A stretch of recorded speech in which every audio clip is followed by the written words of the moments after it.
Chapter 1. The Pickwickians.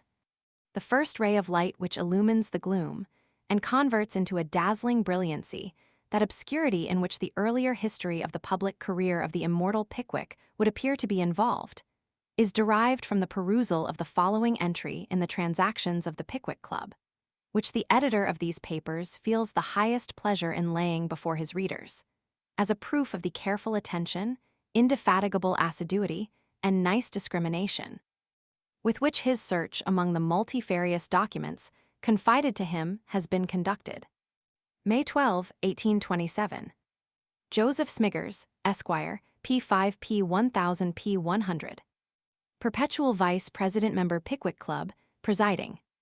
The following resolutions, unanimously agreed to. That this association has heard read, with feelings of unmingled satisfaction and unqualified approval, the paper communicated by Samuel Pickwick, Esquire, G 101,000 P 100. Entitled Speculations on the Source of the Hampstead Ponds, with some observations on the theory of tittlebats, and that this association does hereby return its warmest thanks to the said Samuel Pickwick, Esquire, G 100, 1000 P 100, for the same. That while this association is deeply sensible of the advantages which must accrue to the cause of science, from the production to which they have just adverted no less than from the unwearied researches of Samuel Pickwick, Esquire, G 101,000 P 100. In Hornsey, Highgate, Brixton, and Camberwell they cannot but entertain a lively sense of the inestimable benefits which must inevitably result from carrying the speculations of that learned man into a wider field, from extending his travels, and consequently enlarging his sphere of observation to the advancement of knowledge and the diffusion of learning. That, with the view just mentioned, this association has taken into its serious consideration a proposal emanating from the aforesaid Samuel Pickwick, Esquire, G 101,000 P 100, and 3 other Pickwickians hereinafter named, for forming a new branch of United Pickwickians, under the title of the Corresponding Society of the Pickwick Club. That the said proposal has received the sanction and approval of this association. That the Corresponding Society of the Pickwick Club is therefore hereby constituted, and that Samuel Pickwick, Esquire, G 101,000 P 100, Tracy Tupman, Esq. 1000 P 100, Augustus Snodgrass, Esquire, 1000 P 100, and Nathaniel Winkle, Esq. 1000 P 100, are hereby nominated and appointed members of the same, and that they be requested to forward, from time to time, authenticated accounts of their journeys and investigations, of their observations of character and manners, and of the whole of their adventures, together with all tales and papers to which local scenery or associations may give rise, to the Pickwick Club, stationed in London. That this association cordially recognizes the principle of every member of the corresponding society defraying his own traveling expenses, and that it sees no objection whatever to the members of the said society pursuing their inquiries for any length of time they please, upon the same terms. That the members of the aforesaid corresponding society be, and are hereby informed, that their proposal to pay the postage of their letters, and the carriage of their parcels, has been deliberated upon by this association. That this association considers such proposal worthy of the great minds from which it emanated, and that it hereby signifies its perfect acquiescence therein. A casual observer, adds the secretary, to whose notes we are indebted for the following account. A casual observer might possibly have remarked nothing extraordinary in the bald head and circular spectacles, which were intently turned towards his, the secretary, face, during the reading of the above resolutions. To those who knew that the gigantic brain of Pickwick was working beneath that forehead, and that the beaming eyes of Pickwick were twinkling behind those glasses, the sight was indeed an interesting one.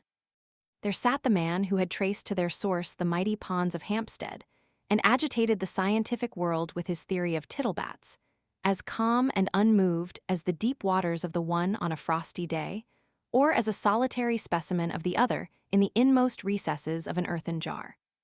And how much more interesting did the spectacle become, when, starting into full life and animation as a simultaneous call for Pickwick burst from his followers, that illustrious man slowly mounted into the Windsor chair, on which he had been previously seated, and addressed the club himself had founded. What a study for an artist did that exciting scene present. The eloquent Pickwick, with one hand gracefully concealed behind his coattails, and the other waving in air to assist his glowing declamation. His elevated position revealing those tights and gaiters, which, had they clothed an ordinary man, might have passed without observation, but which, when Pickwick clothed them, if we may use the expression, inspired involuntary awe and respect. Surrounded by the men who had volunteered to share the perils of his travels, and who were destined to participate in the glories of his discoveries. On his right sat Mr. Tracy Tupman, the too susceptible Tupman, who, to the wisdom and experience of maturer years, superadded the enthusiasm and ardor of a boy in the most interesting and pardonable of human weaknesses, love. Time and feeding had expanded that once romantic form. The black silk waistcoat had become more and more developed. Inch by inch had the gold watch chain beneath it disappeared from within the range of Tupman's vision, and gradually had the capacious chin encroached upon the borders of the white cravat. But the soul of Tupman had known no change. Admiration of the fair sex was still its ruling passion. On the left of his great leader sat the poetic Snodgrass, and near him again the sporting Winkle, the former poetically enveloped in a mysterious blue cloak with a canine skin collar, and the latter communicating additional luster to a new green shooting coat, plaid neckerchief, and closely fitted drabs. Mr. Pickwick's oration upon this occasion, together with the debate thereon, is entered on the transactions of the club. Both bear a strong affinity to the discussions of other celebrated bodies, and, as it is always interesting to trace a resemblance between the proceedings of great men, we transfer the entry to these pages. Mr. Pickwick observed, says the secretary, that fame was dear to the heart of every man. Poetic fame was dear to the heart of his friend Snodgrass. The fame of conquest was equally dear to his friend Tupman, and the desire of earning fame in the sports of the field, the air, and the water was uppermost in the breast of his friend Winkle. He, Mr. Pickwick, would not deny that he was influenced by human passions and human feelings, cheers, possibly by human weaknesses, loud cries of no. But this he would say, that if ever the fire of self-importance broke out in his bosom, the desire to benefit the human race in preference effectually quenched it. The praise of mankind was his swing, philanthropy was his insurance office. Vehement cheering. He had felt some pride, he acknowledged it freely, and let his enemies make the most of it. He had felt some pride when he presented his titillation theory to the world. It might be celebrated or it might not. A cry of it is, and great cheering. He would take the assertion of that honorable Pickwickian whose voice he had just heard it was celebrated. But if the fame of that treatise were to extend to the farthest confines of the known world, the pride with which he should reflect on the authorship of that production would be as nothing compared with the pride with which he looked around him, on this, the proudest moment of his existence. Cheers, he was a humble individual. No, no. Still he could not but feel that they had selected him for a service of great honor and of some danger. Traveling was in a troubled state, and the minds of coachmen were unsettled. Let them look abroad and contemplate the scenes which were enacting around them. Stagecoaches were upsetting in all directions, horses were bolting, boats were overturning, and boilers were bursting. Cheers of voice no, no. Cheers! Let that honorable Pickwickian who cried, no, so loudly come forward and deny it if he could. Cheers, who was it that cried no? Enthusiastic cheering. Was it some vain and disappointed man, he would not say haberdasher?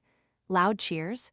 Who, jealous of the praise which had been perhaps undeservedly bestowed on his, Mr. Pickwick's, researches, and smarting under the censure which had been heaped upon his own feeble attempts at rivalry, now took this vile and calumnious mode of. Mr. Blotton of Aldgate rose to order. Did the honorable Pickwickian allude to him? Cries of order, chair, yes, no, go on, leave off, etc. Mr. Pickwick would not put up to be put down by clamor. He had alluded to the honorable gentleman. Great excitement. Mr. Blotton would only say then that he repelled the Hun. Gent's false and scurrilous accusation with profound contempt. Great cheering, the Hun. Gent was a humbug. Immense confusion and loud cries of chair and order. Mr. A. Snodgrass rose to order. He threw himself upon the chair. Here, he wished to know whether this disgraceful contest between two members of that club should be allowed to continue. Here's here. The chairman was quite sure the Hun. Pickwickian would withdraw the expression he had just made use of. Mr. Blotton, with all possible respect for the chair, was quite sure he would not. The chairman felt it his imperative duty to demand of the honorable gentleman whether he had used the expression which had just escaped him in a common sense. Mr. Blotton had no hesitation in saying that he had used the word in its Pickwickian sense. Here, he was bound to acknowledge that, personally, he entertained the highest regard and esteem for the honorable gentleman. He had merely considered him a humbug in a Pickwickian point of view. Here's here. Mr. Pickwick felt much gratified by the fair, candid, and full explanation of his honorable friend. He begged it to be at once understood that his own observations had been merely intended to bear a Pickwickian construction. Cheers. Here the entry terminates, as we have no doubt the debate did also, after arriving at such a highly satisfactory and intelligible point. We have no official statement of the facts which the reader will find recorded in the next chapter, but they have been carefully collated from letters and other MS. Authorities, so unquestionably genuine as to justify their narration in a connected form. Chapter 2. The first day's journey and the first evening's adventures, with their consequences. That punctual servant of all work, the sun, had just risen and begun to strike a light on the morning of the 13th of May, 1827, when Mr. Samuel Pickwick burst like another sun from his slumbers, threw open his chamber window, and looked out upon the world beneath. Goswell Street was at his feet, Goswell Street was on his right hand as far as the eye could reach, Goswell Street extended on his left, and the opposite side of Goswell Street was over the way. Such, thought Mr. Pickwick, are the narrow views of those philosophers who, content with examining the things that lie before them, look not to the truths which are hidden beyond. As well might I be content to gaze on Goswell Street forever, without one effort to penetrate to the hidden countries which on every side surround it. And having given vent to this beautiful reflection, Mr. Pickwick proceeded to put himself into his clothes, and his clothes into his portmanteau. Great men are seldom over-scrupulous in the arrangement of their attire. The operation of shaving, dressing, and coffee imbibing was soon performed. And in another hour, Mr. Pickwick, with his portmanteau in his hand, his telescope in his greatcoat pocket, and his notebook in his waistcoat, ready for the reception of any discoveries worthy of being noted down, had arrived at the coach-stand in St. Martin's-le-Grand. "Cab," said Mr. Pickwick. "Here you are, sir," shouted a strange specimen of the human race in a sackcloth coat and apron of the same, who, with a brass label and number round his neck, looked as if he were catalogued in some collection of rarities. This was the waterman. "Here you are, sir." Now then, fussed cab. And the first cab having been fetched from the public-house, where he had been smoking his first pipe, Mr. Pickwick and his portmanteau were thrown into the vehicle. "Golden Cross," said Mr. Pickwick. "Only a bob's worth, Tommy," cried the driver sulkily, for the information of his friend the waterman, as the cab drove off. "How old is that horse, my friend?" inquired Mr. Pickwick, rubbing his nose with the shilling he had reserved for the fare. 42, replied the driver, eyeing him askant. "What?" ejaculated Mr. Pickwick, laying his hand upon his notebook. The driver reiterated his former statement. Mr. Pickwick looked very hard at the man's face, but his features were immovable, so he noted down the fact forthwith. "And how long do you keep him out at a time?" inquired Mr. Pickwick, searching for further information. 2 or 3 weeks, replied the man. "Weeks," said Mr. Pickwick in astonishment, and out came the notebook again. "He lives at Pentonville when he's at home," observed the driver coolly, "but we seldom takes him home on account of his weakness." "On account of his weakness," reiterated the perplexed Mr. Pickwick. "He always falls down when he's took out o' the cab," continued the driver. "But when he's in it, we bears him up werry tight and takes him in werry short, so as he can't very well fall down. And we've got a pair o' precious large wheels on, so ven he does move, they run after him, and he must go on he can't help it. Mr. Pickwick entered every word of this statement in his notebook, with the view of communicating it to the club, as a singular instance of the tenacity of life in horses under trying circumstances. The entry was scarcely completed when they reached the Golden Cross. Down jumped the driver, and out got Mr. Pickwick. Mr. Tupman, Mr. Snodgrass, and Mr. Winkle, who had been anxiously waiting the arrival of their illustrious leader, crowded to welcome him. "Here's your fare," said Mr. Pickwick, holding out the shilling to the driver. What was the learned man's astonishment when that unaccountable person flung the money on the pavement and requested in figurative terms to be allowed the pleasure of fighting him, Mr. Pickwick, for the amount. "You are mad," said Mr. Snodgrass. "Or drunk," said Mr. Winkle. "Or both," said Mr. Tupman. "Come on," said the cab driver, sparring away like clockwork. "Come on all four on you." "Here's a lark," shouted half a dozen hackney coachmen. "Go to vork, Sam," and they crowded with great glee round the party. "What's the row, Sam?" inquired one gentleman in black calico sleeves. "Row," replied the cabman. "What did he want my number for?" "I didn't want your number," said the astonished Mr. Pickwick. "What did you take it for then?" inquired the cabman. "I didn't take it," said Mr. Pickwick indignantly. "Would anybody believe," continued the cab driver, appealing to the crowd, "would anybody believe as an informer 'ud go about in a man's cab, not only talkin' down his number, but every word he says into the bargain?" A light flashed upon Mr. Pickwick. Was the notebook. "Did he, though?" inquired another cabman. "Yes, did he," replied the first. "And then arter a gurrowatin' me to assault him, gets 3 witnesses here to prove it. But I'll give it him, if I've 6 months for it. Come on." And the cabman dashed his hat upon the ground, with a reckless disregard of his own private property, and knocked Mr. Pickwick's spectacles off, and followed up the attack with a blow on Mr. Pickwick's nose, and another on Mr. Pickwick's chest, and a third in Mr. Snodgrass's eye, and a fourth, by way of variety, in Mr. Tupman's waistcoat, and then danced into the road, and then back again to the pavement, and finally dashed the whole temporary supply of breath out of Mr. Winkle's body. And all in half a dozen seconds. "Where's an officer?" said Mr. Snodgrass. "Put M under the pump," suggested a hot pieman. "You shall smart for this," gasped Mr. Pickwick. "Informers," shouted the crowd.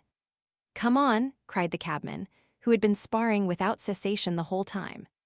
The mob hitherto had been passive spectators of the scene, but as the intelligence of the Pickwickians being informers was spread among them, they began to canvass with considerable vivacity the propriety of enforcing the heated pastry vendor's proposition. And there is no saying what acts of personal aggression they might have committed, had not the affray been unexpectedly terminated by the interposition of a newcomer. "What's the fun?" said a rather tall, thin young man in a green coat, emerging suddenly from the coachyard. "Informers," shouted the crowd again. "We are not," roared Mr. Pickwick, in a tone which, to any dispassionate listener, carried conviction with it. "Ain't you, though, ain't you?" said the young man, appealing to Mr. Pickwick, and making his way through the crowd by the infallible process of elbowing the countenances of its component members. That learned man, in a few hurried words, explained the real state of the case. "Come along, then," said he of the green coat, lugging Mr. Pickwick after him by main force, and talking the whole way. "Here, no. 924, take your fare, and take yourself off. Respectable gentlemen know him, well, none of your nonsense this way. Sir, where's your friends? All a mistake. I see never mind accidents will happen best regulated families never, say die down upon your luck pull him, up put that in his pipe like the flavor-damned rascals." And with a lengthened string of similar broken sentences, delivered with extraordinary volubility, the stranger led the way to the traveler's waiting room, whither he was closely followed by Mr. Pickwick and his disciples. "Here, waiter," shouted the stranger, ringing the bell with tremendous violence. "Glasses round brandy and water, hot and strong and sweet, and plenty I damaged, sir." "Waiter." "Raw beefsteak for the gentleman's eye, nothing like raw beefsteak for a bruise, sir."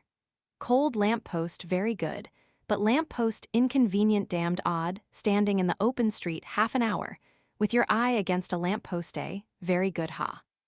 Ha, and the stranger, without stopping to take breath, swallowed at a draught full half a pint of the reeking brandy and water, and flung himself into a chair with as much ease as if nothing uncommon had occurred. While his three companions were busily engaged in proffering their thanks to their new acquaintance, Mr. Pickwick had leisure to examine his costume and appearance. He was about the middle height, but the thinness of his body and the length of his legs gave him the appearance of being much taller. The green coat had been a smart dress garment in the days of swallowtails, but had evidently in those times adorned a much shorter man than the stranger, for the soiled and faded sleeves scarcely reached to his wrists. It was buttoned closely up to his chin, at the imminent hazard of splitting the back, and an old stock, without a vestige of shirt collar, ornamented his neck. His scanty black trousers displayed here and there those shiny patches which bespeak long service, and were strapped very tightly over a pair of patched and mendied shoes, as if to conceal the dirty white stockings, which were nevertheless distinctly visible. His long, black hair escaped in negligent waves from beneath each side of his old pinch-top hat, and glimpses of his bare wrists might be observed between the tops of his gloves and the cuffs of his coat sleeves. His face was thin and haggard, but an indescribable air of jaunty impudence and perfect self-possession pervaded the whole man. Such was the individual on whom Mr. Pickwick gazed through his spectacles, which he had fortunately recovered, and to whom he proceeded, when his friends had exhausted themselves, to return in chosen terms his warmest thanks for his recent assistance. "Never mind," said the stranger, cutting the address very short. "Said enough no more. Smart chap that cabman handled his fives well.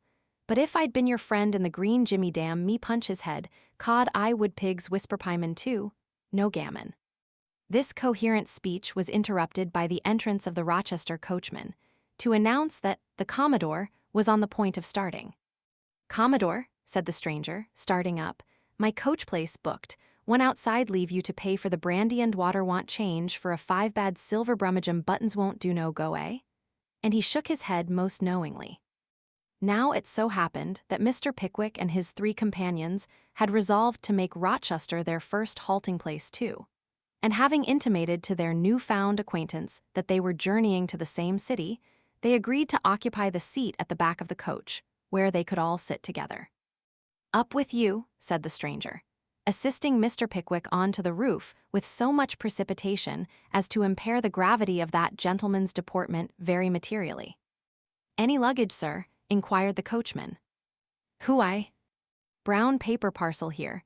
That's all other luggage gone by water-packing cases, nailed up big as houses, heavy, heavy, damned heavy," replied the stranger, as he forced into his pocket as much as he could of the brown paper parcel, which presented most suspicious indications of containing one shirt and a handkerchief. "Heads, heads, take care of your heads," cried the loquacious stranger, as they came out under the low archway, which in those days formed the entrance to the coachyard. "Terrible place, dangerous work, other day 5 children, mother tall lady. Eating sandwiches, forgot the arch crash knock children, look round mother's head off sandwich in her hand, no mouth, to put it in head of a family off, shocking, shocking. Looking at Whitehall, sir. Fine place, little window, somebody else's head off there, sir. He didn't keep a sharp lookout enough either, sir, I am ruminating," said Mr. Pickwick, "on the strange mutability of human affairs. I see in at the palace door one day, out at the window the next. Philosopher, sir." "An observer of human nature, sir," said Mr. Pickwick. So am I. Most people are when they've little to do and less to get. "Poet, sir." "My friend Mr. Snodgrass has a strong poetic turn," said Mr. Pickwick. "So have I," said the stranger. "Epic poem, 10,000 lines, revolution of July, composed it on the spot, Mars by day, Apollo by night, bang the field piece, twang the lyre." "You were present at that glorious scene, sir," said Mr. Snodgrass. "Present? Think I was. Fired a musket, fired with an idea, rushed into wine shop, wrote it down, back again, whiz. Bang another idea, wine shop again, pen, and ink, back again, cut, and slash, noble time, sir." "Sportsman, sir," abruptly turning to Mr. Winkle. a remarkable instance of the prophetic force of Mr. Jingle's imagination. This dialogue occurring in the year 1827 and the Revolution in 1830. "A little, sir," replied that gentleman. "Fine pursuit, sir, fine pursuit dogs, sir." "Not just now," said Mr. Winkle. "Ah, you should keep dogs fine, animals, sagacious creatures dog, of my own once pointer surprising instinct tout, shooting one day entering enclosure whistled dog, stopped whistled again Ponto no go. Stock still called him Ponto, Ponto wouldn't move dog, transfixed staring at a board looked up, saw an inscription. Gamekeeper has orders to shoot all dogs found in this enclosure. Wouldn't pass it wonderful dog valuable dog that very. Singular circumstance that, said Mr. Pickwick. Will you allow me to make a note of it? Certainly, sir, certainly 100 more anecdotes of the same animal, fine girl, sir. To Mr. Tracy Tupman, who had been bestowing sundry anti-Pickwickian glances on a young lady by the roadside. Very, said Mr. Tupman. English girls not so fine as Spanish noble creatures jet hair black, eyes lovely, forms sweet, creatures beautiful. You have been in Spain, sir, said Mr. Tracy Tupman. Lived there ages. Many conquests, sir, inquired Mr. Tupman. Conquests. Thousands. Don Bolero, Fizja grandee only daughter Donna, Christina splendid. Creature loved me, to distraction jealous father high-souled, daughter handsome, Englishman Donna. Christina in despair prussic acid stomach pump. In my portmanteau operation, performed old Bolero, in ecstasy's consent, to our union join hands and floods of tears romantic story vary. Is the lady in England now, sir? Inquired Mr. Tupman, on whom the description of her charms had produced a powerful impression. Dead, sir, dead, said the stranger, applying to his right eye the brief remnant of a very old cambric handkerchief. Never recovered the stomach pump undermined, constitution fell a victim. And her father, inquired the poetic Snodgrass. Remorse and misery, replied the stranger. Sudden disappearance stock of the whole city search made everywhere without success public fountain in the great square suddenly ceased playing weeks. Elapsed still a stoppage workman employed to clean it water drawn off father, in-law discovered sticking head first in the main pipe, with a full confession in his right boot took him out, and the fountain played away again, as well as ever. Will you allow me to note that little romance down, sir? Said Mr. Snodgrass, deeply affected. Certainly, sir, certainly 50 more if you like to hear. Strange life mine rather curious history not extraordinary, but singular.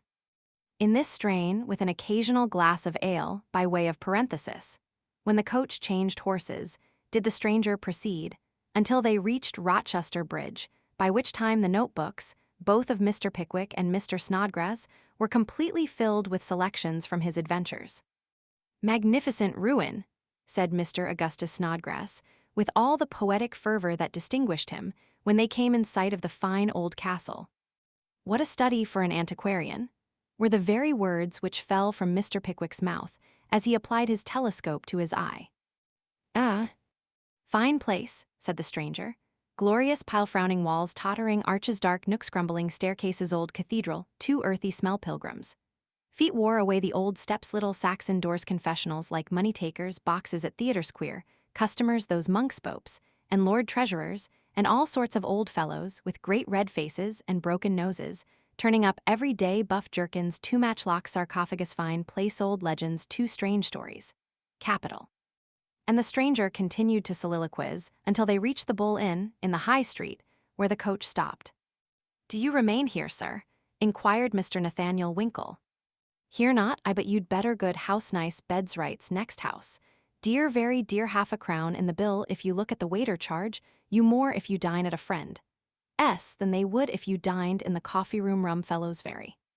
Mr. Winkle turned to Mr. Pickwick and murmured a few words. A whisper passed from Mr. Pickwick to Mr. Snodgrass, from Mr. Snodgrass to Mr. Tupman, and nods of assent were exchanged. Mr. Pickwick addressed the stranger. You rendered us a very important service this morning, sir, said he. Will you allow us to offer a slight mark of our gratitude by begging the favor of your company at dinner? Great pleasure not presume to dictate, but broiled fowl and mushrooms capital thing. What time? Let me see, replied Mr. Pickwick, referring to his watch. It is now nearly 3. Shall we say 5? "Suit me excellently," said the stranger. "5 precisely till then care of yourselves." And lifting the pinched-up hat a few inches from his head, and carelessly replacing it very much on one side, the stranger, with half the brown paper parcel sticking out of his pocket, walked briskly up the yard and turned into the High Street. "Evidently a traveler in many countries, and a close observer of men and things," said Mr. Pickwick. "I should like to see his poem," said Mr. Snodgrass. "I should like to have seen that dog," said Mr. Winkle. Mr. Tupman said nothing, but he thought of Donna Christina, the stomach pump, and the fountain, and his eyes filled with tears. A private sitting room having been engaged, bedrooms inspected, and dinner ordered, the party walked out to view the city and adjoining neighborhood. We do not find, from a careful perusal of Mr. Pickwick's notes of the 4 towns, Stroud, Rochester, Chatham, and Brompton, that his impressions of their appearance differ in any material point from those of other travelers who have gone over the same ground. His general description is easily abridged. "The principal productions of these towns," says Mr. Pickwick, "appear to be soldiers, sailors, Jews, chalk, shrimps, officers, and dockyard men. The commodities chiefly exposed for sale in the public streets are marine stores, hardbake, apples, flatfish, and oysters. The streets present a lively and animated appearance, occasioned chiefly by the conviviality of the military. It is truly delightful to a philanthropic mind to see these gallant men staggering along under the influence of an overflow both of animal and ardent spirits, more especially when we remember that the following them about, and jesting with them, affords a cheap and innocent amusement for the boy population. Nothing," adds Mr. Pickwick, "can exceed their good humor. It was but the day before my arrival that one of them had been most grossly insulted in the house of a publican. The barmaid had positively refused to draw him any more liquor, in return for which he had, merely in playfulness, drawn his bayonet and wounded the girl in the shoulder. And yet this fine fellow was the very first to go down to the house next morning and express his readiness to overlook the matter, and forget what had occurred. The consumption of tobacco in these towns," continues Mr. Pickwick, "must be very great, and the smell which pervades the streets must be exceedingly delicious to those who are extremely fond of smoking. A superficial traveler might object to the dirt, which is their leading characteristic, but to those who view it as an indication of traffic and commercial prosperity, it is truly gratifying." Punctual to 5 o'clock came the stranger, and shortly afterwards the dinner. He had divested himself of his brown paper parcel, but had made no alteration in his attire, and was, if possible, more loquacious than ever. "What's that?" he inquired, as the waiter removed one of the covers. "Soles, sir." "Soles, ah, capital fish all come from London stagecoach proprietors, get up political dinners carriage, of soles dozens of basket-skunning fellows. Glass of wine, sir." "With pleasure," said Mr. Pickwick. And the stranger took wine, first with him, and then with Mr. Snodgrass, and then with Mr. Tupman, and then with Mr. Winkle, and then with the whole party together, almost as rapidly as he talked. "Devil of a mess on the staircase, waiter," said the stranger. "Forms going up, carpenters coming down, lamps, glasses, harps." "What's going forward?" "Ball, sir," said the waiter. "Assembly, eh?" "No, sir, not assembly, sir. Ball for the benefit of a charity, sir." "Many fine women in this town, do you know, sir?" inquired Mr. Tupman, with great interest. "Splendid capital. Kent, sir, everybody knows Kent apples, cherries, hops, and women." "Glass of wine, sir." "With great pleasure," replied Mr. Tupman. The stranger filled and emptied. "I should very much like to go," said Mr. Tupman, resuming the subject of the ball, "very much." "Tickets at the bar, sir," interposed the waiter. "Half a guinea each, sir." Mr. Tupman again expressed an earnest wish to be present at the festivity, but meeting with no response in the darkened eye of Mr. Snodgrass or the abstracted gaze of Mr. Pickwick, he applied himself with great interest to the port wine and dessert, which had just been placed on the table. The waiter withdrew, and the party were left to enjoy the cozy couple of hours succeeding dinner. "Beg your pardon, sir," said the stranger. "Bottle stands pass it round way of the sun through the buttonhole no heel taps." And he emptied his glass, which he had filled about 2 minutes before, and poured out another, with the air of a man who was used to it. The wine was passed, and a fresh supply ordered. The visitor talked, the Pickwickians listened. Mr. Tupman felt every moment more disposed for the ball. Mr. Pickwick's countenance glowed with an expression of universal philanthropy, and Mr. Winkle and Mr. Snodgrass fell fast asleep. "They're beginning upstairs," said the stranger here, "the company fiddles tuning now the harp there they go." The various sounds which found their way downstairs announced the commencement of the first quadrille. "How I should like to go," said Mr. Tupman again. "So should I," said the stranger, confounded luggage-heavy smacks, "nothing to go and odd, ain't it?" Now general benevolence was one of the leading features of the Pickwickian theory, and no one was more remarkable for the zealous manner in which he observed so noble a principle than Mr. Tracy Tupman. The number of instances recorded on the transactions of the society, in which that excellent man referred objects of charity to the houses of other members for left-off garments or pecuniary relief, is almost incredible. "I should be very happy to lend you a change of apparel for the purpose," said Mr. Tracy Tupman, "but you are rather slim, and I am rather fat. Grown-up Bacchus got the leaves dismounted from the tub, and adopted Kersey, not double distilled, but double milled pass the wine." Whether Mr. Tupman was somewhat indignant at the peremptory tone in which he was desired to pass the wine which the stranger passed so quickly away, or whether he felt very properly scandalized at an influential member of the Pickwick Club being ignominiously compared to a dismounted Bacchus, is a fact not yet completely ascertained. He passed the wine, coughed twice, and looked at the stranger for several seconds with a stern intensity. As that individual, however, appeared perfectly collected and quite calm under his searching glance, he gradually relaxed and reverted to the subject of the ball. "I was about to observe, sir," he said, "that though my apparel would be too large, a suit of my friend Mr. Winkle's would, perhaps, fit you better." The stranger took Mr. Winkle's measure with his eye, and that feature glistened with satisfaction as he said, "Just the thing." Mr. Tupman looked round him. The wine, which had exerted its somniferous influence over Mr. Snodgrass and Mr. Winkle, had stolen upon the senses of Mr. Pickwick. That gentleman had gradually passed through the various stages which precede the lethargy produced by dinner, and its consequences. He had undergone the ordinary transitions from the height of conviviality to the depth of misery, and from the depth of misery to the height of conviviality. Like a gas lamp in the street, with the wind in the pipe, he had exhibited for a moment an unnatural brilliancy, then sank so low as to be scarcely discernible. After a short interval, he had burst out again, to enlighten for a moment, then flickered with an uncertain, staggering sort of light, and then gone out altogether. His head was sunk upon his bosom, and perpetual snoring, with a partial choke occasionally, were the only audible indications of the great man's presence. The temptation to be present at the ball, and to form his first impressions of the beauty of the Kentish ladies, was strong upon Mr. Tupman. The temptation to take the stranger with him was equally great. He was wholly unacquainted with the place and its inhabitants, and the stranger seemed to possess as great a knowledge of both as if he had lived there from his infancy.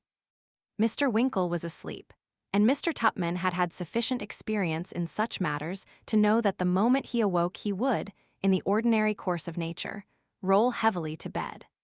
He was undecided. "Fill your glass and pass the wine," said the indefatigable visitor. Mr. Tupman did as he was requested, and the additional stimulus of the last glass settled his determination. "Winkle's bedroom is inside mine," said Mr. Tupman. "I couldn't make him understand what I wanted if I woke him now, but I know he has a dress suit in a carpet bag, and supposing you wore it to the ball and took it off when we returned, I could replace it without troubling him at all about the matter." "Capital," said the stranger. "Famous plan-damned odd situation, 14 coats in the packing cases, and obliged to wear another man's very good notion, that very."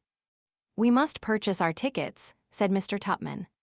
"Not worth while splitting a guinea," said the stranger. "Toss who shall pay for both I call. You spin first, time woman, woman bewitching woman." And down came the sovereign with the dragon, called by courtesy a woman, uppermost. Mr. Tupman rang the bell, purchased the tickets, and ordered chamber candlesticks. In another quarter of an hour, the stranger was completely arrayed in a full suit of Mr. Nathaniel Winkle, S. "It's a new coat," said Mr. Tupman, as the stranger surveyed himself with great complacency in a cheval glass. "The first that's been made with our club button." And he called his companion's attention to the large gilt button which displayed a bust of Mr. Pickwick in the center, and the letters P. 100 on either side. "P. 100, said the stranger queer set out old fellow's likeness, and P. 100, what does P. 100 stand for peculiar coat, eh? Mr. Tupman, with rising indignation and great importance, explained the mystic device. "Rather short in the waist, ain't it?" said the stranger, screwing himself round to catch a glimpse in the glass of the waist buttons, which were halfway up his back. "Like a general postman's coat, queer coats, those made by contract, no measuring mysterious dispensations of Providence all, the short men get long coats all, the long men short ones." Running on in this way, Mr. Tupman's new companion adjusted his dress, or rather the dress of Mr. Winkle, and, accompanied by Mr. Tupman, ascended the staircase leading to the ballroom. "What name, sir?" said the man at the door. Mr. Tracy Tupman was stepping forward to announce his own titles, when the stranger prevented him. "No names at all."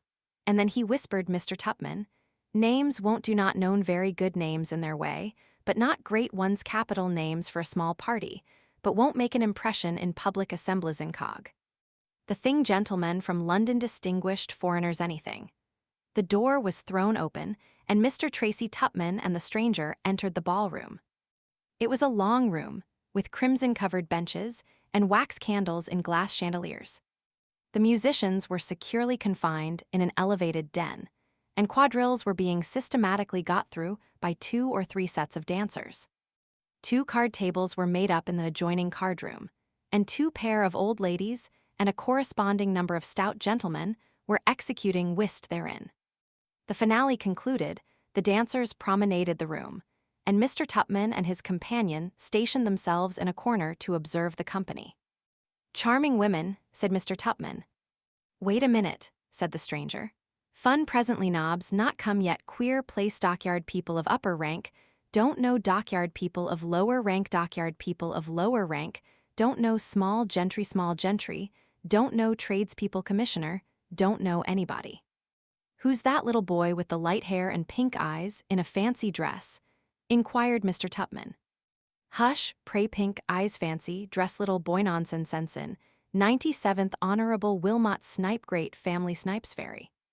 Sir Thomas Clubber, Lady Clubber, and the Misses Clubber," shouted the man at the door in a stentorian voice. A great sensation was created throughout the room by the entrance of a tall gentleman in a blue coat and bright buttons, a large lady in blue satin, and 2 young ladies, on a similar scale, in fashionably made dresses of the same hue. "Commissioner head of the yard, great man, remarkably great man," whispered the stranger in Mr. Tupman's ear, as the charitable committee ushered Sir Thomas Clubber and family to the top of the room. The Honorable Wilmot Snipe and other distinguished gentlemen crowded to render homage to the Misses Clubber, and Sir Thomas Clubber stood bolt upright and looked majestically over his black kerchief at the assembled company. "Mr. Smithy, Mrs. Smithy and the Mrs. Smithy," was the next announcement. "What's Mr. Smithy?" inquired Mr. Tracy Tupman. "Something in the yard," replied the stranger. Mr. Smithy bowed deferentially to Sir Thomas Clubber, and Sir Thomas Clubber acknowledged the salute with conscious condescension. Lady Clubber took a telescopic view of Mrs. Smithy and family through her eyeglass, and Mrs. Smithy stared in her turn at Mrs. Somebody else, whose husband was not in the dockyard at all. Colonel Bulder, Mrs. Colonel Bulder and Miss Bulder were the next arrivals. "Head of the garrison," said the stranger, in reply to Mr. Tupman's inquiring look. Miss Bulder was warmly welcomed by the Misses Clubber. The greeting between Mrs. Colonel Bulder and Lady Clubber was of the most affectionate description. Colonel Bulder and Sir Thomas Clubber exchanged snuff boxes and looked very much like a pair of Alexander Selkirk's monarchs of all they surveyed.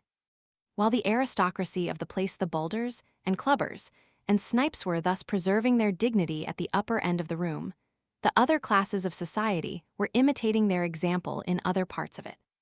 The less aristocratic officers of the 97th devoted themselves to the families of the less important functionaries from the dockyard. The solicitors' wives and the wine merchant's wife headed another grade. The brewer's wife visited the Bulders, and Mrs. Tomlinson, the post office keeper, seemed by mutual consent to have been chosen the leader of the trade party. One of the most popular personages in his own circle, present, was a little fat man, with a ring of upright black hair round his head and an extensive bald plain on the top of it. Dr. Slammer, surgeon to the 97th. The doctor took snuff with everybody, chatted with everybody, laughed, danced, made jokes, played whist, did everything, and was everywhere. To these pursuits, multifarious as they were, the little doctor added a more important one than any. He was indefatigable in paying the most unremitting and devoted attention to a little old widow, whose rich dress and profusion of ornament bespoke her a most desirable addition to a limited income.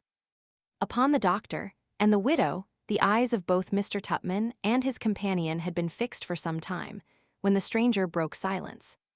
"Lots of money, old girl, pompous, doctor, not a bad idea, good fun," were the intelligible sentences which issued from his lips. Mr. Tupman looked inquisitively in his face. "I'll dance with the widow," said the stranger. "Who is she?" inquired Mr. Tupman. "Don't know, never saw her in all my life. Cut out the doctor, here goes."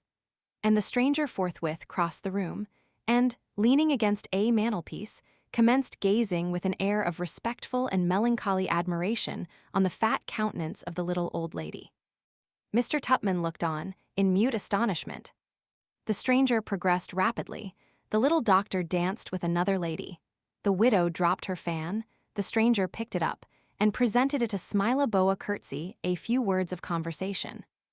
The stranger walked boldly up to and returned with the master of the ceremonies, a little introductory pantomime, and the stranger and Mrs. Budger took their places in a quadrille. The surprise of Mr. Tupman at this summary proceeding, great as it was immeasurably exceeded by the astonishment of the doctor. The stranger was young, and the widow was flattered. The doctor's attentions were unheeded by the widow, and the doctor's indignation was wholly lost on his imperturbable rival. Dr. Slammer was paralyzed.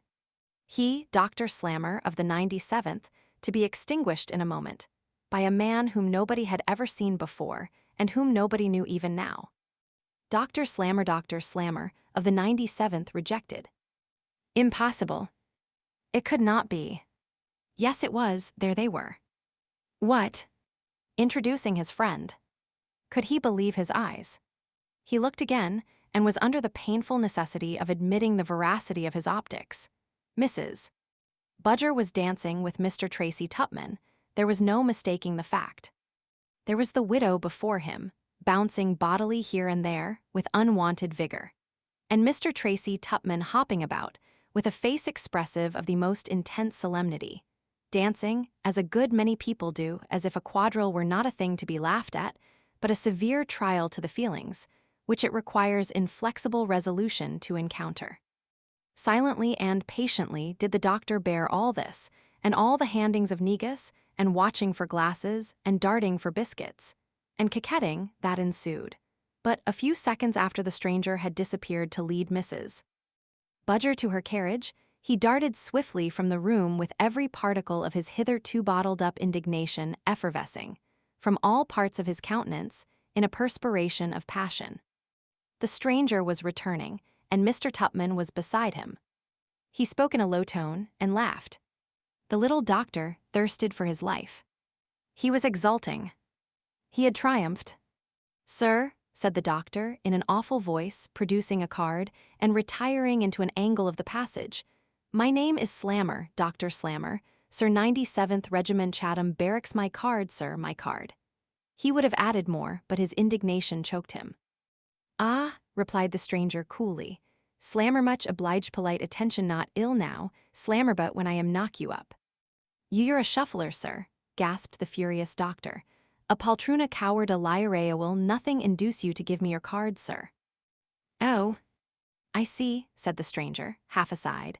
Negus too strong here, liberal landlord very foolish, very lemonade, much better hot rooms, elderly gentlemen suffer for it in the morning, cruel, cruel. And he moved on a step or two. You are stopping in this house, sir, said the indignant little man. You are intoxicated now, sir. You shall hear from me in the morning, sir. I shall find you out, sir. I shall find you out. Rather you found me out than found me at home, replied the unmoved stranger. Dr. Slammer looked unutterable ferocity as he fixed his hat on his head with an indignant knock, and the stranger and Mr. Tupman ascended to the bedroom of the latter to restore the borrowed plumage to the unconscious Winkle. That gentleman was fast asleep. The restoration was soon made. The stranger was extremely jocose, and Mr. Tracy Tupman, being quite bewildered with wine, negus, lights, and ladies, thought the whole affair was an exquisite joke. His new friend departed, and after experiencing some slight difficulty in finding the orifice in his nightcap, originally intended for the reception of his head, and finally overturning his candlestick in his struggles to put it on, Mr. Tracy Tupman managed to get into bed by a series of complicated evolutions, and shortly afterwards sank into repose. 7 o'clock had hardly ceased striking on the following morning, when Mr. Pickwick's comprehensive mind was aroused from the state of unconsciousness, in which slumber had plunged it, by a loud knocking at his chamber door. "Who's there?" said Mr. Pickwick, starting up in bed. "Boots, sir." "What do you want?" "Please, sir, can you tell me which gentleman of your party wears a bright blue dress coat, with a gilt button with P. 100 on it?" "It's been given out to brush," thought Mr. Pickwick, "and the man has forgotten whom it belongs to." "Mr. Winkle," he called out, "next room but 2 on the right hand." "Thank ye, sir," said the boots, and away he went. "What's the matter?" cried Mr. Tupman, as a loud knocking at his door roused him from his oblivious repose. "Can I speak to Mr. Winkle, sir?" replied Boots from the outside. "Winkle, Winkle," shouted Mr. Tupman, calling into the inner room. "Hollo," replied a faint voice from within the bedclothes. "You're wanted some one at the door." And, having exerted himself to articulate thus much, Mr. Tracy Tupman turned round and fell fast asleep again. "Wanted," said Mr. Winkle, hastily jumping out of bed and putting on a few articles of clothing. "Wanted. At this distance, from town who on earth can want me?" "Gentleman in the coffee room, sir," replied the boots, as Mr. Winkle opened the door and confronted him. "Gentleman says he'll not detain you a moment, sir, but he can take no denial." "Very odd," said Mr. Winkle.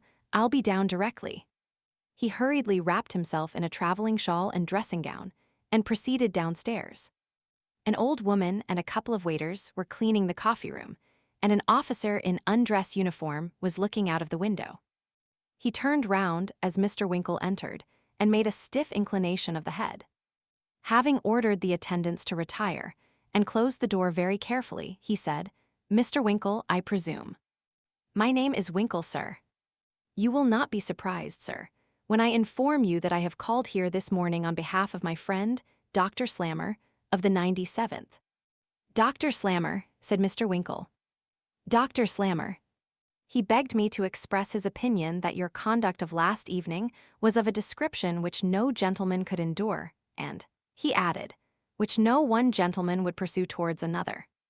Mr. Winkle's astonishment was too real and too evident to escape the observation of Dr. Slammer's friend. He therefore proceeded. "My friend, Dr. Slammer, requested me to add that he was firmly persuaded you were intoxicated during a portion of the evening, and possibly unconscious of the extent of the insult you were guilty of. He commissioned me to say that should this be pleaded as an excuse for your behavior, he will consent to accept a written apology to be penned by you from my dictation." "A written apology," repeated Mr. Winkle, in the most emphatic tone of amazement possible. "Of course you know the alternative," replied the visitor coolly. "Were you entrusted with this message to me by name?" inquired Mr. Winkle, whose intellects were hopelessly confused by this extraordinary conversation. "I was not present myself," replied the visitor, "and in consequence of your firm refusal to give your card to Dr. Slammer, I was desired by that gentleman to identify the wearer of a very uncommon coat, a bright blue dress coat, with a gilt button displaying a bust, and the letters P. 100. Mr. Winkle, actually staggered with astonishment as he heard his own costume thus minutely described. Dr. Slammer's friend proceeded. From the inquiries I made at the bar, just now, I was convinced that the owner of the coat in question arrived here, with 3 gentlemen, yesterday afternoon. I immediately sent up to the gentleman, who was described as appearing the head of the party, and he at once referred me to you. If the principal tower of Rochester Castle had suddenly walked from its foundation and stationed itself opposite the coffee-room window, Mr. Winkle's surprise would have been as nothing compared with the profound astonishment with which he had heard this address. His first impression was that his coat had been stolen. "Will you allow me to detain you one moment?" said he. "Certainly," replied the unwelcome visitor. Mr. Winkle ran hastily upstairs, and with a trembling hand opened the bag. There was the coat in its usual place, but exhibiting, on a close inspection, evident tokens of having been worn on the preceding night. "It must be so," said Mr. Winkle, letting the coat fall from his hands. "I took too much wine after dinner, and have a very vague recollection of walking about the streets and smoking a cigar afterwards. The fact is, I was very drunk. I must have changed my coat, gone somewhere, and insulted somebody, I have no doubt of it, and this message is the terrible consequence." Saying which, Mr. Winkle retraced his steps in the direction of the coffee-room, with the gloomy and dreadful resolve of accepting the challenge of the warlike Dr. Slammer and abiding by the worst consequences that might ensue. To this determination, Mr. Winkle was urged by a variety of considerations, the first of which was his reputation with the club. He had always been looked up to as a high authority on all matters of amusement and dexterity, whether offensive, defensive, or inoffensive. And if, on this very first occasion of being put to the test, he shrunk back from the trial beneath his leader's eye, his name and standing were lost forever.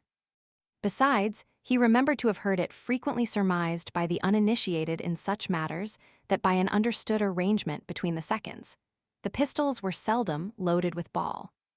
And furthermore, he reflected that if he applied to Mr. Snodgrass to act as his second, and depicted the danger in glowing terms, that gentleman might possibly communicate the intelligence to Mr. Pickwick, who would certainly lose no time in transmitting it to the local authorities, and thus prevent the killing or maiming of his follower.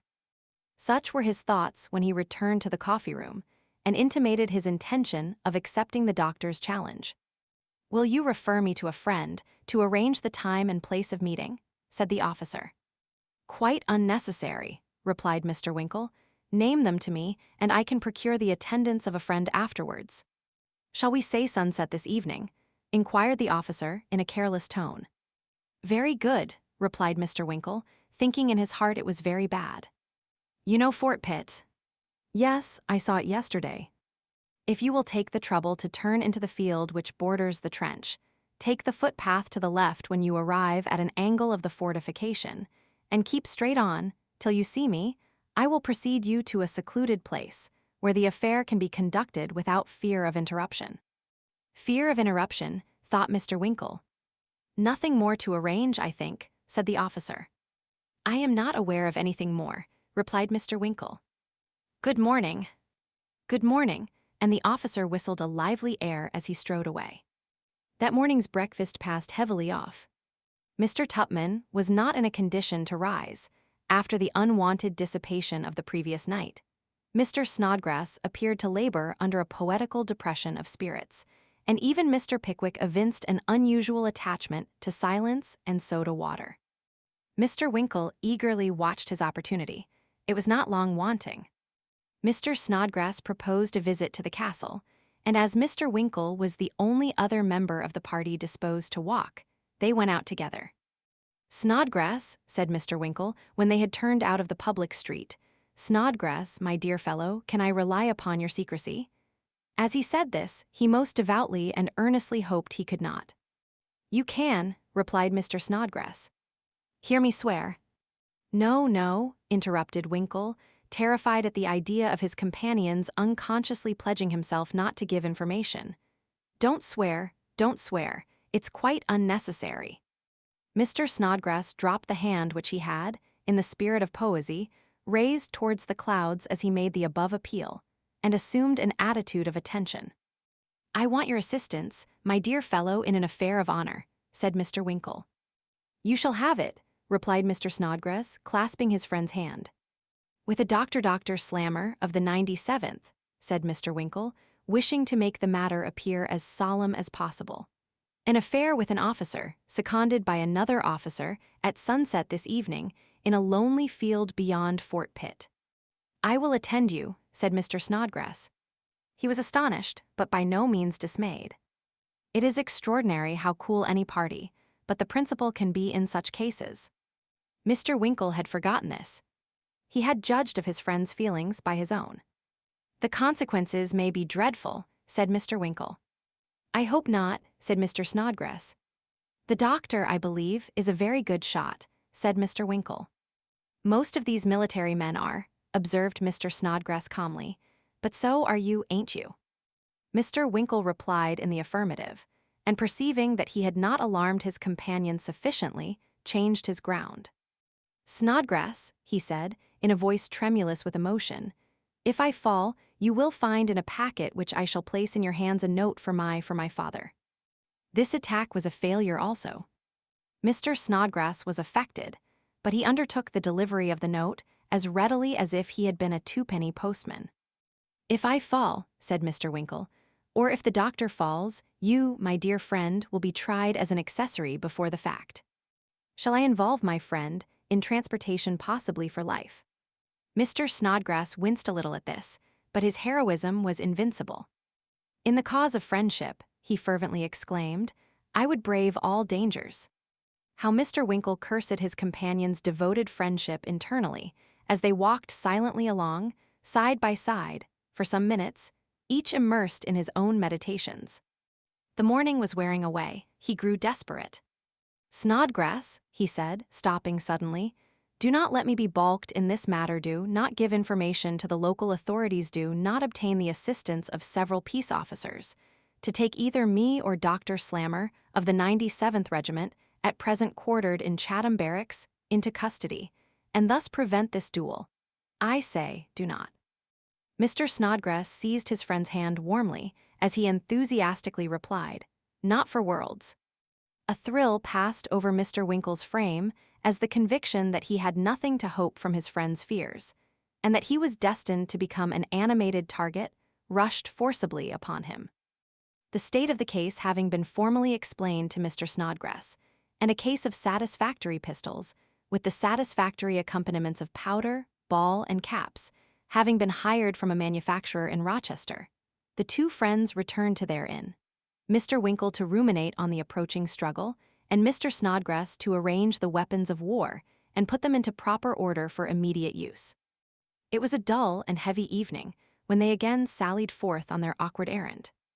Mr. Winkle was muffled up in a huge cloak to escape observation, and Mr. Snodgrass bore under his the instruments of destruction. "Have you got everything?" said Mr. Winkle in an agitated tone.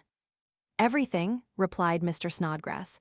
"Plenty of ammunition in case the shots don't take effect. There's a quarter of a pound of powder in the case, and I have got 2 newspapers in my pocket for the loadings." These were instances of friendship for which any man might reasonably feel most grateful. The presumption is that the gratitude of Mr. Winkle was too powerful for utterance, as he said nothing, but continued to walk on rather slowly. "We are in excellent time," said Mr. Snodgrass, as they climbed the fence of the first field. "The sun is just going down." Mr. Winkle looked up at the declining orb and painfully thought of the probability of his going down himself before long. "There's the officer," exclaimed Mr. Winkle after a few minutes' walking. "Where?" said Mr. Snodgrass. "They're the gentleman in the blue cloak." Mr. Snodgrass looked in the direction indicated by the forefinger of his friend and observed a figure, muffled up, as he had described. The officer evinced his consciousness of their presence by slightly beckoning with his hand, and the two friends followed him at a little distance as he walked away. The evening grew more dull every moment, and a melancholy wind sounded through the deserted fields, like a distant giant whistling for his house-dog. The sadness of the scene imparted a somber tinge to the feelings of Mr. Winkle. He started as they passed the angle of the trenchant, looked like a colossal grave. The officer turned suddenly from the path, and after climbing a paling and scaling a hedge, entered a secluded field. 2 gentlemen were waiting in it. One was a little, fat man with black hair, and the other a portly personage in a braided surtout was sitting with perfect equanimity on a camp stool. "The other party and a surgeon, I suppose," said Mr. Snodgrass. "Take a drop of brandy." Mr. Winkle seized the wicker bottle which his friend proffered and took a lengthened pull at the exhilarating liquid. "My friend, sir, Mr. Snodgrass," said Mr. Winkle as the officer approached. Dr. Slammer's friend bowed and produced a case similar to that which Mr. Snodgrass carried. "We have nothing further to say, sir, I think," he coldly remarked as he opened the case. "An apology has been resolutely declined." "Nothing, sir," said Mr. Snodgrass, who began to feel rather uncomfortable himself. "Will you step forward?" said the officer. "Certainly," replied Mr. Snodgrass. The ground was measured and preliminaries arranged. "You will find these better than your own," said the opposite second, producing his pistols. "You saw me load them. Do you object to use them?"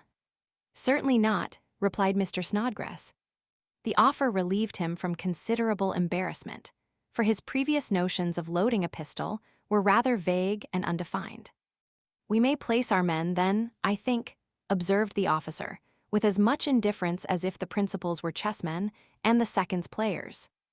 "I think we may," replied Mr. Snodgrass, who would have assented to any proposition because he knew nothing about the matter. The officer crossed to Dr. Slammer, and Mr. Snodgrass went up to Mr. Winkle. "It's all ready," said he, offering the pistol. "Give me your cloak." "You have got the packet, my dear fellow," said poor Winkle. "All right," said Mr. Snodgrass. "Be steady and wing him."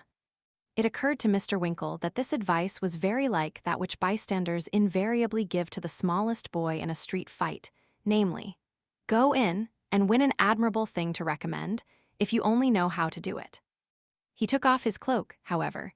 In silence it always took a long time to undo that cloak and accepted the pistol.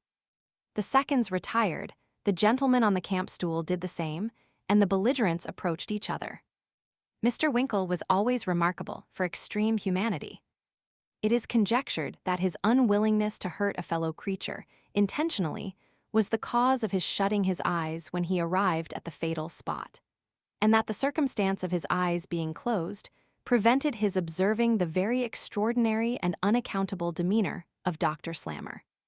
That gentleman started, stared, retreated, rubbed his eyes, stared again, and finally shouted, "Stop, stop." "What's all this?" said Dr. Slammer, as his friend and Mr. Snodgrass came running up. "That's not the man." "Not the man," said Dr. Slammer's second. "Not the man," said Mr. Snodgrass. "Not the man," said the gentleman with the camp stool in his hand. "Certainly not," replied the little doctor. "That's not the person who insulted me last night." "Very extraordinary," exclaimed the officer. "Very," said the gentleman with the camp stool. "The only question is whether the gentleman, being on the ground, must not be considered, as a matter of form, to be the individual who insulted our friend, Dr. Slammer, yesterday evening, whether he is really that individual or not." And having delivered this suggestion with a very sage and mysterious air, the man with the camp stool took a large pinch of snuff and looked profoundly round with the air of an authority in such matters.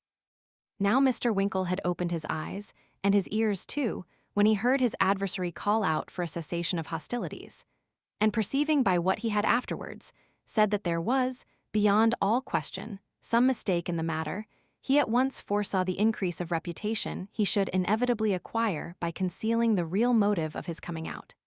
He therefore stepped boldly forward and said, "I am not the person." "I know it." "Then that," said the man with the camp stool, "is an affront to Dr. Slammer and a sufficient reason for proceeding immediately." "Pray be quiet, Payne," said the doctor's second. "Why did you not communicate this fact to me this morning, sir?" To be sure," said the man with the camp stool indignantly. "I entreat you to be quiet, Payne," said the other. "May I repeat my question, sir?" "Because, sir," replied Mr. Winkle, who had had time to deliberate upon his answer, "because, sir, you described an intoxicated and ungentlemanly person as wearing a coat which I have the honor, not only to wear but to have invented the proposed uniform, sir, of the Pickwick Club in London. The honor of that uniform I feel bound to maintain, and I therefore, without inquiry, accepted the challenge which you offered me. My dear sir, said the good-humored little doctor, advancing with extended hand, I honor your gallantry. Permit me to say, sir, that I highly admire your conduct, and extremely regret having caused you the inconvenience of this meeting, to no purpose. I beg you won't mention it, sir, said Mr. Winkle. I shall feel proud of your acquaintance, sir, said the little doctor. It will afford me the greatest pleasure to know you, sir, replied Mr. Winkle. Thereupon the doctor and Mr. Winkle shook hands, and then Mr. Winkle and Lieutenant Tappleton, the doctor's second, and then Mr. Winkle and the man with the camp stool, and, finally, Mr. Winkle and Mr. Snodgrass, the last-named gentleman, in an excess of admiration at the noble conduct of his heroic friend. I think we may adjourn, said Lieutenant Tappleton. Certainly, added the doctor. Unless, interposed the man with the camp stool, unless Mr. Winkle feels himself aggrieved by the challenge, in which case, I submit, he has a right to satisfaction. Mr. Winkle, with great self-denial, expressed himself quite satisfied already. Or possibly, said the man with the camp stool, the gentleman's second may feel himself affronted with some observations which fell from me at an early period of this meeting. If so, I shall be happy to give him satisfaction immediately. Mr. Snodgrass hastily professed himself very much obliged with the handsome offer of the gentleman who had spoken last, which he was only induced to decline by his entire contentment with the whole proceedings. The 2 seconds adjusted the cases, and the whole party left the ground in a much more lively manner than they had proceeded to it. Do you remain long here? Inquired Dr. Slammer of Mr. Winkle, as they walked on most amicably together. I think we shall leave here the day after tomorrow, was the reply. I trust I shall have the pleasure of seeing you and your friend at my rooms, and of spending a pleasant evening with you after this awkward mistake, said the little doctor. Are you disengaged this evening? We have some friends here, replied Mr. Winkle, and I should not like to leave them tonight. Perhaps you and your friend will join us at the Bull. With great pleasure, said the little doctor. Will 10 o'clock be too late to look in for half an hour? Oh dear no, said Mr. Winkle. I shall be most happy to introduce you to my friends, Mr. Pickwick and Mr. Tupman. It will give me great pleasure, I am sure, replied Dr. Slammer, little suspecting who Mr. Tupman was. You will be sure to come, said Mr. Snodgrass. Oh, certainly. By this time they had reached the road. Cordial farewells were exchanged, and the party separated. Dr. Slammer and his friends repaired to the barracks, and Mr. Winkle, accompanied by Mr. Snodgrass, returned to their inn. Chapter 3. A new acquaintance. The strollers tale a disagreeable interruption, and an unpleasant encounter. Mr. Pickwick had felt some apprehensions in consequence of the unusual absence of his 2 friends, which their mysterious behavior during the whole morning had by no means tended to diminish. It was, therefore, with more than ordinary pleasure that he rose to greet them when they again entered, and with more than ordinary interest that he inquired what had occurred to detain them from his society. In reply to his questions on this point, Mr. Snodgrass was about to offer an historical account of the circumstances just now detailed, when he was suddenly checked by observing that there were present not only Mr. Tupman and their stagecoach companion of the preceding day, but another stranger of equally singular appearance. It was a careworn-looking man, whose sallow face and deeply sunken eyes were rendered still more striking than nature had made them, by the straight black hair which hung in matted disorder halfway down his face. His eyes were almost unnaturally bright and piercing.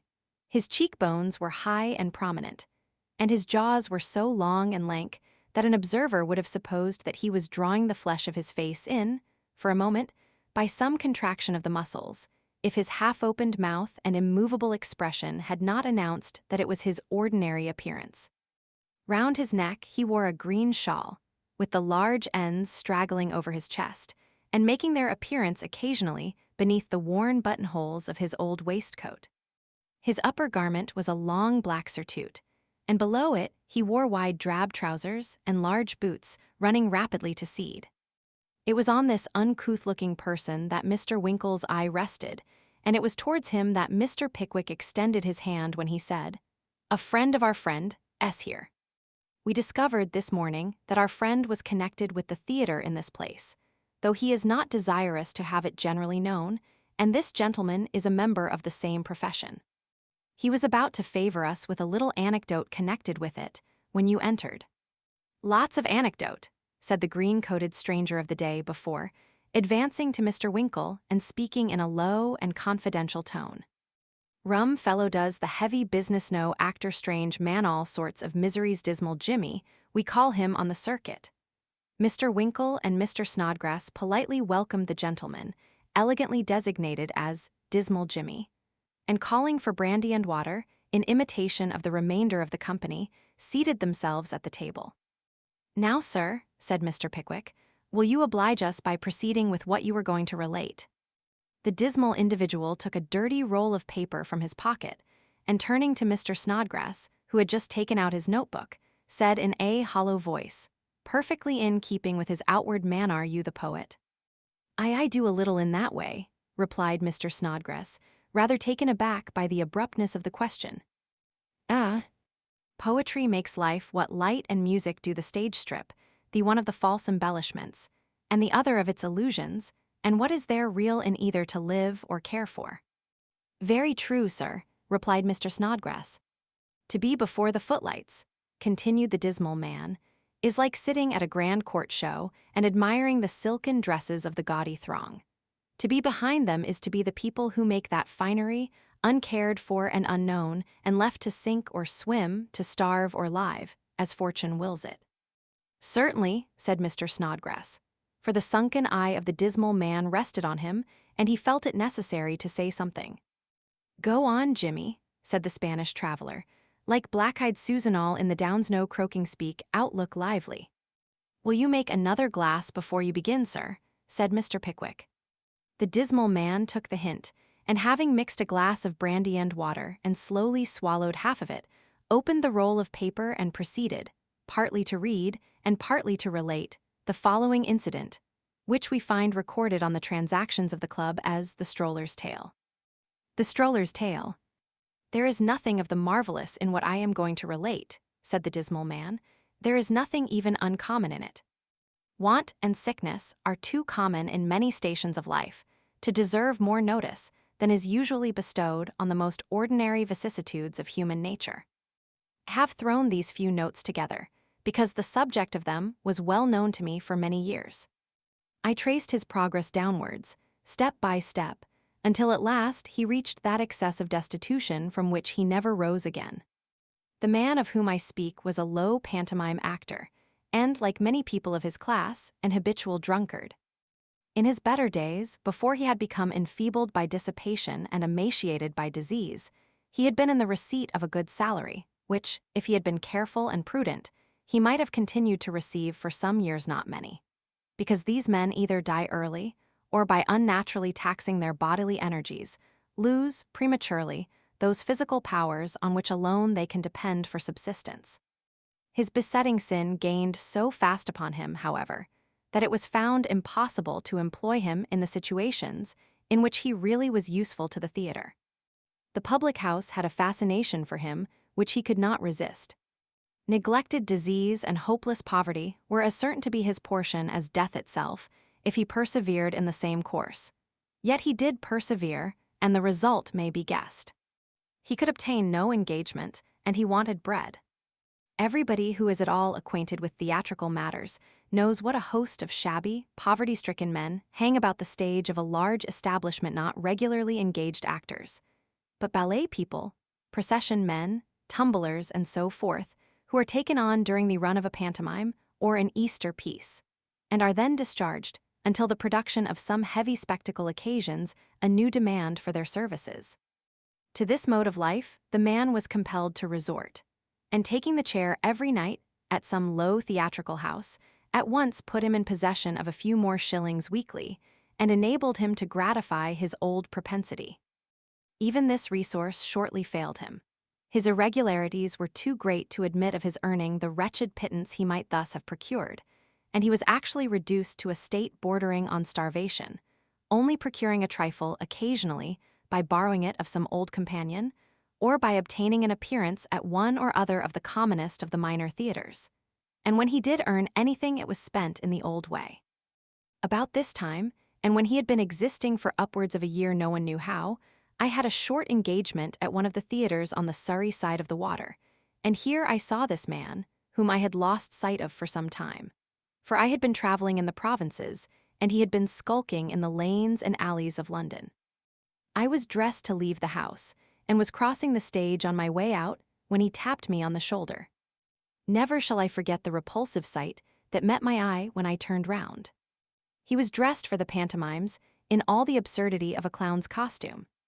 The spectral figures in the dance of death, the most frightful shapes that the ablest painter ever portrayed on canvas, never presented an appearance half so ghastly.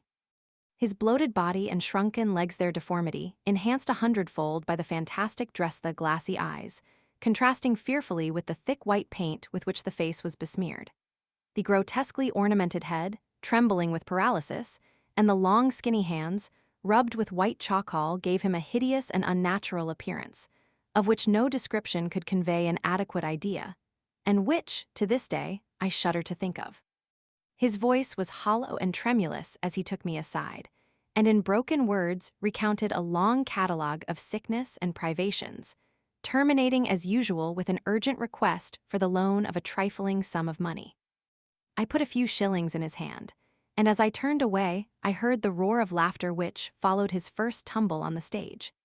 A few nights afterwards, a boy put a dirty scrap of paper in my hand, on which were scrawled a few words in pencil, intimating that the man was dangerously ill, and begging me, after the performance, to see him at his lodgings in some street I forget the name of it, now at no great distance from the theatre. I promised to comply as soon as I could get away, and after the curtain fell, sallied forth on my melancholy errand.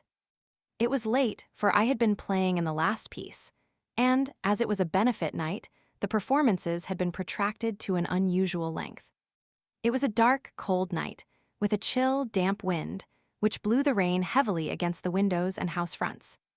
Pools of water had collected in the narrow and little frequented streets, and as many of the thinly scattered oil lamps had been blown out by the violence of the wind, the walk was not only a comfortless, but most uncertain one. I had fortunately taken the right course, however, and succeeded, after a little difficulty, in finding the house to which I had been directed, a coal shed with one story above it, in the back room of which lay the object of my search. A wretched-looking woman, the man's wife, met me on the stairs, and telling me that he had just fallen into a kind of doze, led me softly in, and placed a chair for me at the bedside. The sick man was lying with his face turned towards the wall, and as he took no heed of my presence, I had leisure to observe the place in which I found myself. He was lying on an old bedstead, which turned up during the day. The tattered remains of a checked curtain were drawn round the bed's head, to exclude the wind, which, however, made its way into the comfortless room through the numerous chinks in the door, and blew it to and fro every instant. There was a low cinder fire in a rusty, unfixed grate, and an old three-cornered stained table with some medicine bottles, a broken glass, and a few other domestic articles was drawn out before it. A little child was sleeping on a temporary bed which had been made for it on the floor, and the woman sat on a chair by its side. There were a couple of shelves with a few plates and cups and saucers, and a pair of stage shoes and a couple of foils hung beneath them. With the exception of little heaps of rags and bundles, which had been carelessly thrown into the corners of the room, these were the only things in the apartment. I had had time to note these little particulars, and to mark the heavy breathing and feverish startings of the sick man before he was aware of my presence. In the restless attempts to procure some easy resting place for his head, he tossed his hand out of the bed, and it fell on mine. He started up and stared eagerly in my face. "Mr. Hutley, John," said his wife. "Mr. Hutley, that you sent for tonight, you know." "Ah," said the invalid, passing his hand across his forehead. Hutley, let me see."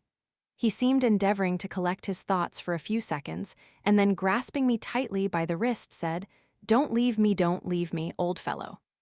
She'll murder me, I know she will." Has he been long so? Said I, addressing his weeping wife. Since yesterday night, she replied. John, don't you know me? Don't let her come near me, said the man, with a shudder as she stooped over him. Drive her away, I can't bear her near me. He stared wildly at her with a look of deadly apprehension and then whispered in my ear, I beat her, Jem. I beat her yesterday and many times before. Have starved her and the boy too, and now I am weak and helpless, Jem, she'll murder me for it. I know she will. If you'd seen her cry as I have, you'd know it too. Keep her off. He relaxed his grasp and sank back exhausted on the pillow. I knew but too well what all this meant. If I could have entertained any doubt of it, for an instant, one glance at the woman's pale face and wasted form would have sufficiently explained the real state of the case. You had better stand aside, said I to the poor creature. You can do him no good. Perhaps he will be calmer if he does not see you. She retired out of the man's sight. He opened his eyes after a few seconds and looked anxiously round. Is she gone? He eagerly inquired. Yes, said I, she shall not hurt you. I'll tell you what, Jem, said the man in a low voice, she does hurt me. There's something in her eyes wakes such a dreadful fear in my heart that it drives me mad. All last night her large, staring eyes and pale face were close to mine. Wherever I turned, they turned, and whenever I started up from my sleep, she was at the bedside looking at me. He drew me closer to him as he said in a deep, alarmed whisper, Jem, she must be an evil spirita devil. Hush. I know she is. If she had been a woman, she would have died long ago. No woman could have borne what she has. I sickened at the thought of the long course of cruelty and neglect which must have occurred to produce such an impression on such a man. Could say nothing in reply, for who could offer hope or consolation to the abject being before me? I sat there for upwards of 2 hours, during which time he tossed about, murmuring exclamations of pain or impatience, restlessly throwing his arms here and there, and turning constantly from side to side. At length he fell into that state of partial unconsciousness, in which the mind wanders uneasily from scene to scene, and from place to place, without the control of reason, but still without being able to divest itself of an indescribable sense of present suffering. Finding from his incoherent wanderings that this was the case, and knowing that in all probability the fever would not grow immediately worse, I left him, promising his miserable wife that I would repeat my visit next evening, and, if necessary, sit up with the patient during the night. I kept my promise. The last 24 hours had produced a frightful alteration. The eyes, though deeply sunk and heavy, shone with a luster frightful to behold. The lips were parched and cracked in many places.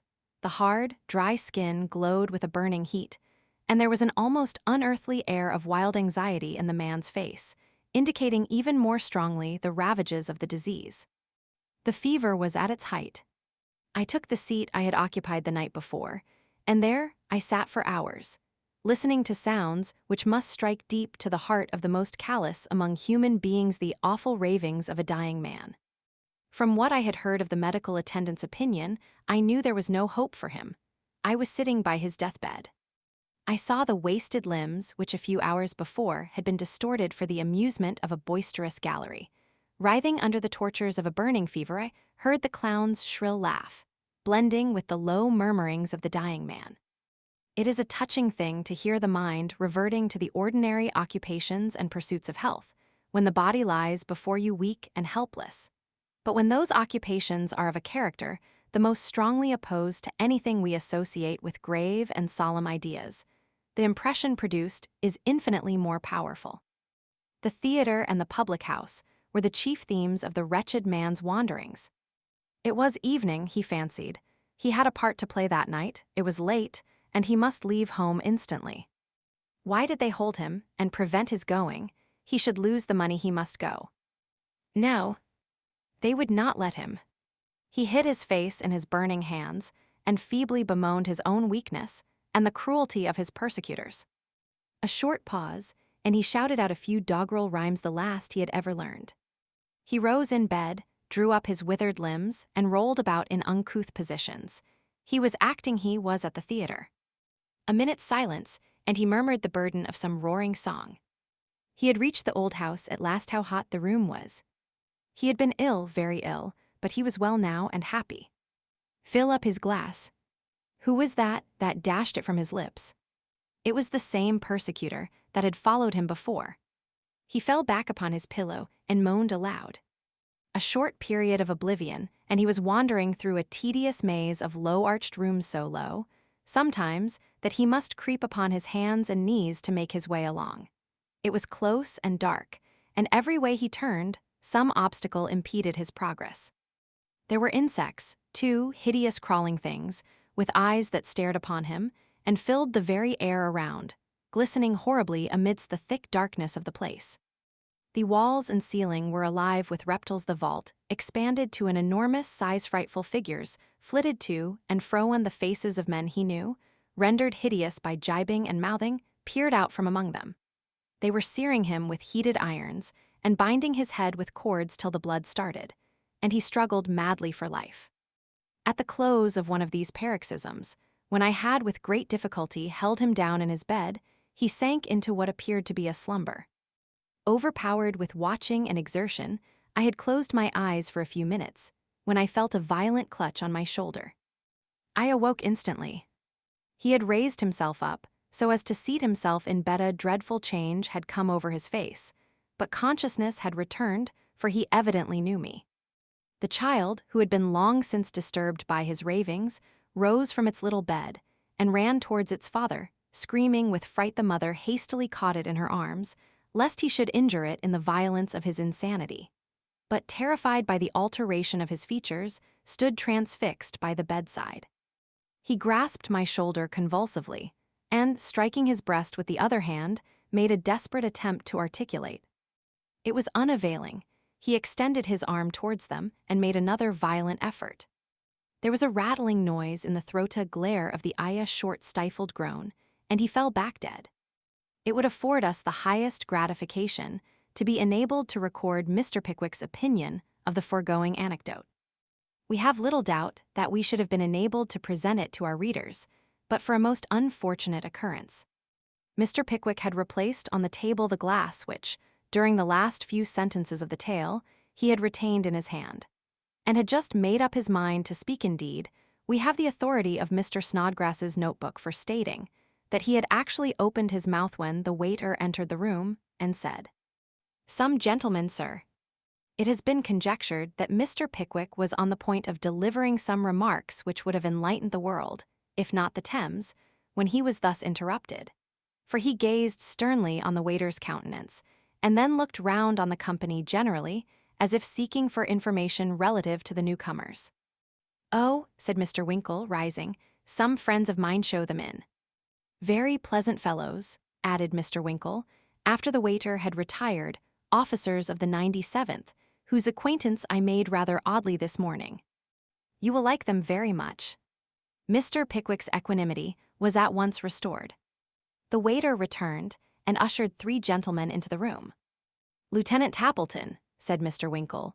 "Lieutenant Tappleton, Mr. Pickwick, Dr. Payne, Mr. Pickwick, Mr. Snodgrass you have seen before, my friend Mr. Tupman, Dr. Payne, Dr. Slammer, Mr. Pickwick, Mr. Tupman, Dr. Slam." Here Mr. Winkle suddenly paused, for strong emotion was visible on the countenance both of Mr. Tupman and the doctor. "I have met this gentleman before," said the doctor, with marked emphasis. "Indeed," said Mr. Winkle. "And in that person, too, if I am not mistaken," said the doctor, bestowing a scrutinizing glance on the green-coated stranger. "I think gave that person a very pressing invitation last night, which he thought proper to decline." Saying which the doctor scowled magnanimously on the stranger and whispered his friend Lieutenant Tappleton. "You don't say so," said that gentleman at the conclusion of the whisper. "I do indeed," replied Dr. Slammer. "You are bound to kick him on the spot," murmured the owner of the camp stool, with great importance. "Do be quiet, Payne," interposed the lieutenant. "Will you allow me to ask you, sir," he said, addressing Mr. Pickwick, who was considerably mystified by this very unpolite byplay, "will you allow me to ask you, sir, whether that person belongs to your party?" "No, sir," replied Mr. Pickwick, "he is a guest of ours." "He is a member of your club, or I am mistaken," said the lieutenant inquiringly. "Certainly not," responded Mr. Pickwick. "And never wears your club button," said the lieutenant. "No, never," replied the astonished Mr. Pickwick. Lieutenant Tappleton turned round to his friend Dr. Slammer, with a scarcely perceptible shrug of the shoulder, as if implying some doubt of the accuracy of his recollection. The little doctor looked wrathful, but confounded, and Mr. Payne gazed with a ferocious aspect on the beaming countenance of the unconscious Pickwick. "Sir," said the doctor, suddenly addressing Mr. Tupman, in a tone which made that gentleman start as perceptibly as if a pin had been cunningly inserted in the calf of his leg, "you were at the ball here last night." Mr. Tupman gasped a faint affirmative, looking very hard at Mr. Pickwick all the while. "That person was your companion," said the doctor, pointing to the still unmoved stranger. Mr. Tupman admitted the fact. "Now, sir," said the doctor to the stranger, "I ask you once again, in the presence of these gentlemen, whether you choose to give me your card and to receive the treatment of a gentleman, or whether you impose upon me the necessity of personally chastising you on the spot." "Stay, sir," said Mr. Pickwick. "I really cannot allow this matter to go any further without some explanation. Tupman, recount the circumstances." Mr. Tupman, thus solemnly adjured, stated the case in a few words, touched slightly on the borrowing of the coat, expatiated largely on its having been done after dinner, wound up with a little penitence on his own account, and left the stranger to clear himself as best he could. He was apparently about to proceed to do so, when Lieutenant Tappleton, who had been eyeing him with great curiosity, said with considerable scorn, "Haven't I seen you at the theater, sir?" "Certainly," replied the unabashed stranger. "He is a strolling actor," said the lieutenant contemptuously, turning to Dr. Slammer. "He acts in the piece that the officers of the 52nd get up at the Rochester Theater tomorrow night. You cannot proceed in this affair, Slammer impossible." "Quite," said the dignified Payne. "Sorry to have placed you in this disagreeable situation," said Lieutenant Tappleton, addressing Mr. Pickwick. "Allow me to suggest that the best way of avoiding a recurrence of such scenes in future will be to be more select in the choice of your companions. Good evening, sir," and the lieutenant bounced out of the room. "And allow me to say, sir," said the irascible Dr. Payne, "that if I had been Tappleton, or if I had been Slammer, I would have pulled your nose, sir, and the nose of every man in this company. I would, sir, every man. Payne is my name, Sir Dr. Payne of the 43rd. Good evening, sir." Having concluded this speech, and uttered the last 3 words in a loud key, he stalked majestically after his friend, closely followed by Dr. Slammer, who said nothing, but contented himself by withering the company with a look. Rising rage and extreme bewilderment had swelled the noble breast of Mr. Pickwick, almost to the bursting of his waistcoat, during the delivery of the above defiance. He stood transfixed to the spot, gazing on vacancy. The closing of the door recalled him to himself. He rushed forward with fury in his looks and fire in his eye. His hand was upon the lock of the door. In another instant, it would have been on the throat of Dr. Payne of the 43rd, had not Mr. Snodgrass seized his revered leader by the coat tail and dragged him backwards. "Restrain him," cried Mr. Snodgrass. "Winkle, Tupman, he must not peril his distinguished life in such a cause as this." "Let me go," said Mr. Pickwick. "Hold him tight," shouted Mr. Snodgrass, and by the united efforts of the whole company, Mr. Pickwick was forced into an armchair. "Leave him alone," said the green-coated stranger. "Brandy and water, jolly old gentleman, lots of pluck, swallow this, capital stuff." Having previously tested the virtues of a bumper, which had been mixed by the dismal man, the stranger applied the glass to Mr. Pickwick's mouth, and the remainder of its contents rapidly disappeared. There was a short pause. The brandy and water had done its work.